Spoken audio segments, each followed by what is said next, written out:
ذہن میں رکھیں، بدنصیب بیوی کی 3 نشانیاں ہیں۔ نمبر 1، پیٹھ پیچھے وہ اپنے شوہر کی برائی کرے گی اور اپنے خاندان والوں کی برائی کرے گی۔ یاد رکھیں، یہ بدنصیب بیوی کی پہلی نشانی ہے۔ نمبر 2، وہ شوہر کو اہمیت نہیں دے گی اور ہر بات پر وہ اپنی بات کو منوانے کی کوشش کرے گی۔ اور نمبر 3، چرخ زبان ہوگی، تیز زبان ہوگی، جو باتوں باتوں میں شوہر سے الجھے گی اور شوہر کی باتوں میں نقص نکالنے کی کوشش کرے گی۔ یاد رکھیں، یہ بدنصیب بیوی کی 3 نشانیاں ہیں۔ اور خوش نصیب بیوی کون سی ہے؟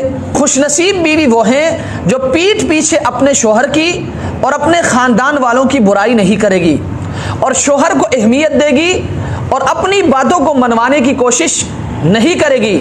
اور نمبر 3، چرخ زبان نہیں ہوگی بلکہ میٹھی زبان والی ہوگی اور اپنے شوہر کی باتوں میں نقص نکالنے کی کوشش نہیں کرے گی۔ یاد رکھیں، یہ خوش نصیب بیوی ہے۔